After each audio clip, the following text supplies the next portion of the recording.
Picture this. You're scrolling through your feed, minding your own business, when a video pops up titled, "If you do these 5 things, you probably have ADHD." 30 seconds later, you're diagnosing yourself because apparently you daydream, misplace your keys, get bored, and occasionally forget why you walked into a room. By the end of the day, everyone online has ADHD. Your cat probably has ADHD. Your dog has ADHD. Your neighbor's car has ADHD. And even your houseplants are starting to look suspicious. But here's the real question. Why does it feel like half the planet is suddenly wondering if their brain runs on a different operating system? Is there actually a rise in ADHD? Has it always been this common and no one noticed? Or are we all just exhausted, overstimulated, and chronically overwhelmed? Today, let's talk about it. Why does everyone suddenly think they have ADHD?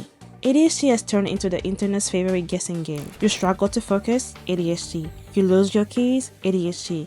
You have the energy of a half-charged phone? Obviously ADHD. But beneath the memes, the jokes, and the self-diagnosis quizzes is something genuinely important. Attention is complicated, brains are diverse, and the world is pushing them harder than ever. This video breaks down the rise in ADHD conversations with clarity, honesty, and just enough humor to keep your brain from taking out halfway through. Let's explore what ADHD truly is, why diagnoses are rising, what misinformation gets wrong, the influence of technology, stress, and modern life, and how to tell the difference between actual symptoms and the normal human forgetfulness in 2025's distraction circus. So, sit down or walk around while watching or fidget. Honestly, no judgment here. Let's start by cutting through some noise. ADHD is not being messy, enjoying chaos, having a loud personality, getting bored, or misplacing your wallet like it's a sport. ADHD stands for Attention Deficit Hyperactivity Disorder. It is a clinical neurodevelopmental condition involving executive function differences, dopamine pathway differences, challenges regulating attention, time perception issues, emotional intensity, impulsive or hyperactive tendencies in some people, but not all. And here's the big one. You can have ADHD without being hyperactive. In fact, inattentive ADHD is widely underdiagnosed,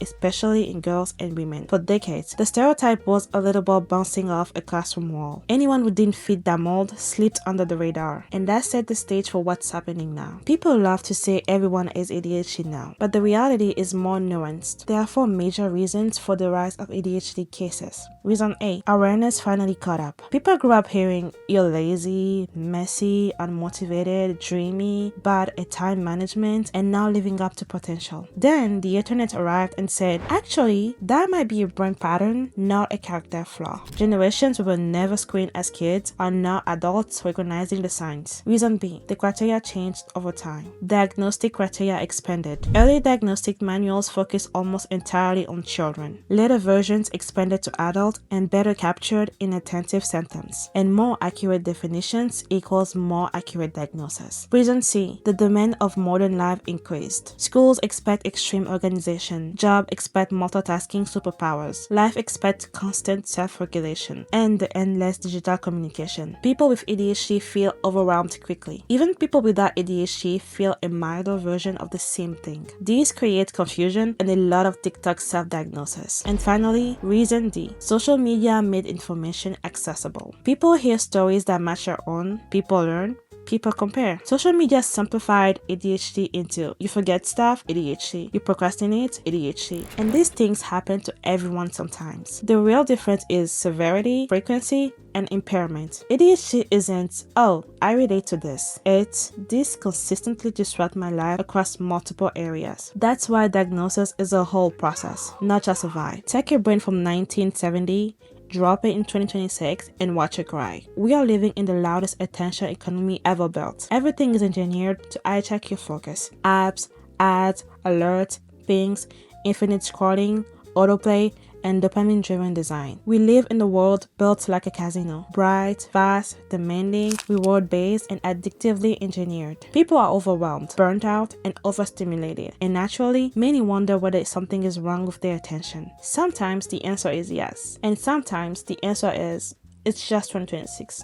Now, let's do a quick neuroscience tour. A very simplified one. Dopamine regulation. ADHD brains often have trouble with dopamine signaling.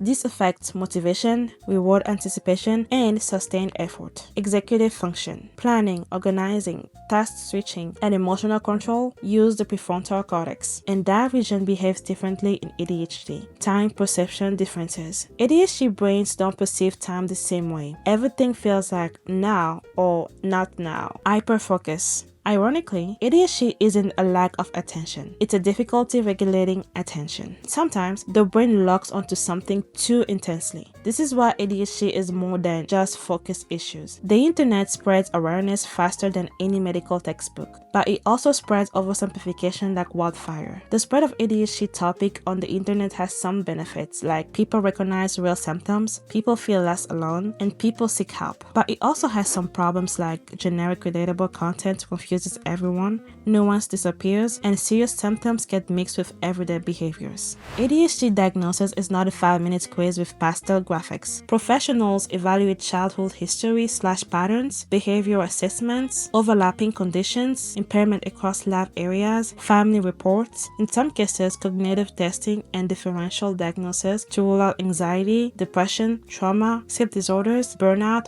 or something else.